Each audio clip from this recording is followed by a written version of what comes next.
Welcome to another episode of Aperture Value, and today's sponsor is nobody. Nobody cares about this YouTube channel.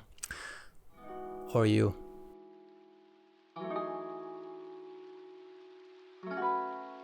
So before getting into my project camera, I want to dig a bit in a history behind it, and as you understood from the title of the video, we're talking about probably one of the most desirable and a freaking overpriced camera, Hasselblad Xpan.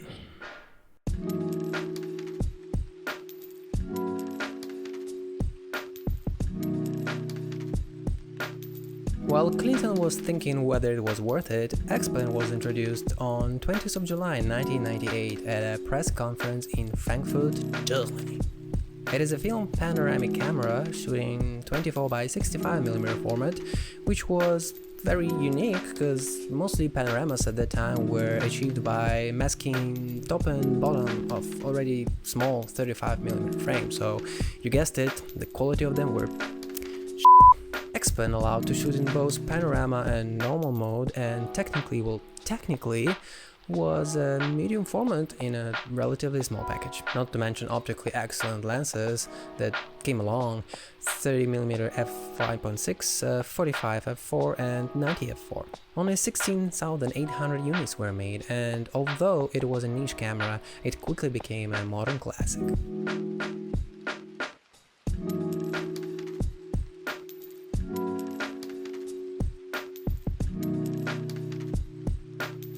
By the time the updated version was introduced in 2003, Xpan already was extremely popular. Xpan 2 had minor changes, and the ones worth mentioning are LCD in the viewfinder to show exposure and shutter speed data, as well as longer bulb exposure time. A total of 5,500 units were sold before production was stopped in 2006. The European Union banned some of the materials used in Xpan's components, so f*** you Europe. Not all people know that Xpan is also a Fuji project. The marriage of Hasselblad and Fujifilm solely for creation of Xpan was a surprise to the photographic world of that time, especially considering the lenses were ought to be made by Fuji. FYI, Hasselblad traditionally has lenses from Zeiss, and at that time they had new partners, Rodenstock and Schneider. They were responsible for 6x6 format lenses. After change of owner in '96, Hasselblad's new management was trying to be more open. Or maybe Hasselblad trusted Fuji on Xpan project because of their experience in developing a successful Fuji GX617, a panoramic camera released back in 1993. Nevertheless, on their official website, Hasselblad says that Xpan is brought by partnership with Fuji, well, shamefully hiding the fact that Fuji completely manufactured the body and lenses using their optical formulas. In Japan it was released as Fuji TX-1 and TX-2 accordingly, so basically Xpan is a rebranded TX-1 and TX-2, just like they did with Sony's Alpha cameras. Remember those Hasselblad Lunar and Stellar things? Ugh.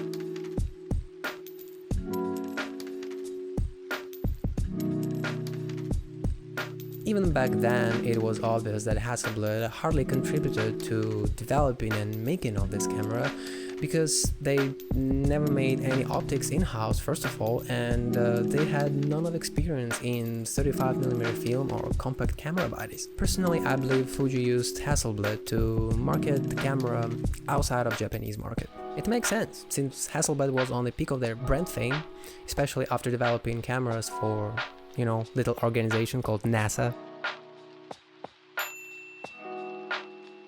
And maybe, just maybe, because they were not involved in the manufacture at all, they made this stupid decision to paint titanium, which is pain in the ass to paint even nowadays, not to mention 2 decades ago, okay? That is why 90% of Xpans now look like half-peeled Easter eggs. On contrary, Fuji's TX-1 and TX-2 were sold unpainted, so if you're in the market for an Xpan, take a look at TX versions first. And yeah, if you're one of those who can afford to buy an Xpan, I have a message from jealous regular income photographers just like myself.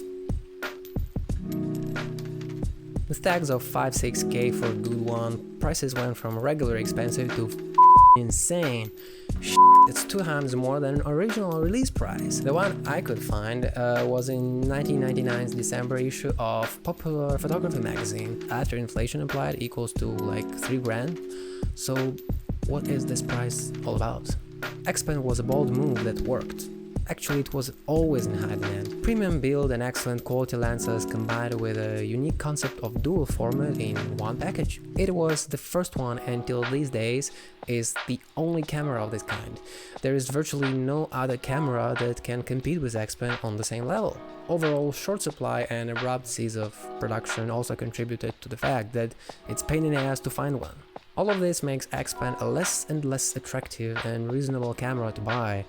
And even if you're money and don't really care, there's still a huge problem of repairs and service, since less and less people on this planet know how to repair one and do basic maintenance or cleaning. I'm not even talking about some major issues that can happen, and there are even less parts available. It's crazy. Camera is quite old itself and full of 90s electronics, so shutter and electronics failures are quite often. And the worst part, you don't even know will it happen or not, and if will, when. Picture yourself buying a camera for 6 grand that turns into a 6 grand break soon after. No happy ending, it's life, bitch. This was really bothering me because since the first time I learned about Xpan, I immediately wanted one for myself. But as I explained before, by the time it's more and more risky to buy one. Plus, I'm broke, so I came up with the idea to make my own Xpan camera with similar style, and so I'm calling it X Project.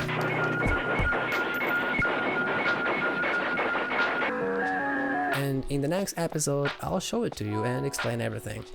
If you're curious what kind of Frankenstein I came up with, subscribe and maybe follow me on Instagram. Meanwhile, I'll be sipping straight whiskey, crying and looking through Xpan eBay listings with a huge box of Kleenex beside me.